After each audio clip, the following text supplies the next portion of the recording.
এদিকে ওসমান হাদির মৃত্যুর সংবাদ শোনার পরপরই প্রতিবাদ জানাতে মধ্যরাতে শাহবাগে জড়ো হয় বিভিন্ন শ্রেণী পেশার মানুষ। এই প্রতিবাদ শাহবাগ থেকে ছড়িয়ে পড়ে রাজধানীর বিভিন্ন সড়কে।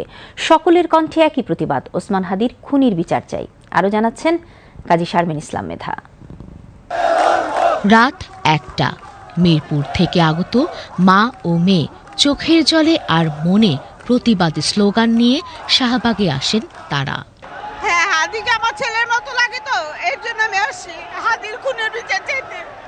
থাকতে পারি না বাসায়, অনেক কষ্ট হয়েছে। যে ইনসাফের কথা বলে তার কিভাবে গুলি করে, তাকে তার মাথার থেকে ইনসাফের কথা বের হয়, আর তাকে এই বাসানোতে গুলি করে। এটা হইতেই পারে না। এই দেশ চাই নাই, এই দেশ কখনোই চাই নাই। এই দেশ আমার দেশ না। হাদি হত্যার বিচার চাই, আমরা ইনসাফ চাই। আর কোন সন্তান যেন সন্তানের জন্য এরকম না হয়। আরো অনেক সোনার ছেলেরা আছে যারা থাকলে আমাদের দেশের উপকার হবে, ওরা যেন আর না হারায়। ওদেরকে যেন আর হারাইতে পারবো না। অনেক শোক সইতে পারতেছি না এই বয়সে।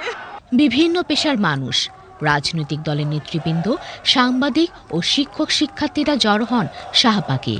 জুলাই চত্বর নাম হয়ে যায় তখন হাদি চত্বরে। হাদির মাথায় গুলি মানে বাংলাদেশের প্রতিটি মানুষের মাথায় গুলি, পুরো বাংলাদেশের স্বাধীনতা ও সার্বভৌমত্বের মাথায় গুলি।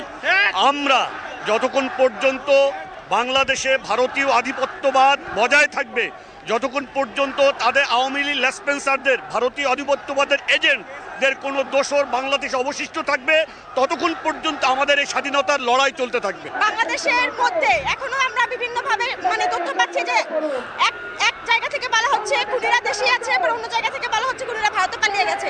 এই বিষয়টি সুনির্দিষ্ট করে আমাদের কাছে ক্লিয়ার করতে হবে, এবং যদি বাংলাদেশে খুনিরা থেকে থাকে অবিলম্বে তাদেরকে শনাক্ত করে তাদেরকে দ্রুত গ্রেফতার করতে হবে, তাদের বিচার আওতায় আনতে হবে। আমাদের আসলে একজন বীর যোদ্ধা চলে গেলেন, যিনি ভারতীয় আগ্রাসনের বিরুদ্ধে একজন নিবেদিত প্রাণ ছিলেন, একজন দেশপ্রেমিক ছিলেন, যার কোনো নিরাপত্তার দরকার ছিল না, যিনি ছিলেন একদম সলিড গুণে গুণান্বিত একজন লোক। হাদি ভাই, you are the real hero of Bangladesh. তুমি বাংলাদেশের আসল হিরো, তোমার মতো হিরো আমাদের প্রয়োজন। আমি আজ থেকে আমার বুকে ধারণ করলাম যে তোমার মতো শাহাদাতি মৃত্যু আমি কামনা করব ইনশাআল্লাহ। সকলের প্রতিবাদের ভাষা এক, খুনিদের বিচার চাই, আর কোনো ওসমান হাদির মৃত্যু না পাই। উত্তাল শাহবাগ থেকে এই প্রতিবাদ ছড়িয়ে যায় মুহূর্তের মধ্যে রাজধানীর বিভিন্ন সড়কে। হাদির রক্তে যে সাম্রাজ্যবাদী বা আগ্রাসন বিরুদ্ধ যে গাছ আমাদের বপন করলেন হাদি, এই গাছ আরো বড় হবে, এবং হাদি একজন বেঁচে থাকা হাদির চেয়ে একজন মৃত হাদি, একজন শহীদ হাদি কত বেশি শক্তিশালী, এটা দেখতে হবে। হিসাব খুব বরাবর। এই দেশে থেকে কোনো ধরনের সাম্রাজ্যবাদীর পক্ষে দালালি করার কোনো জায়গা নাই। আমরা দাবি করছি এই শাহবাগ চত্বরকে হাদি চত্বর নাম দিতে হবে, এবং হাদি যেহেতু শাহবাগ কেন্দ্রিক আন্দোলন করেছে, সুতরাং ঢাকা বিশ্ববিদ্যালয়ের পাশে আমাদের জাতীয় কবি কাজী নজরুল ইসলামের সমাধির পাশে শরীফ ওসমান হাদির সমাধি করতে হবে। রাতের বিভিন্ন সড়ক ব্যারিকেড দিয়ে নিরাপত্তা নিশ্চয়তা দিতে নিরাপত্তা বাড়িয়ে দেয় প্রশাসন। কাজী শারমিন ইসলাম মেধা, বিটিভি নিউজ, ঢাকা।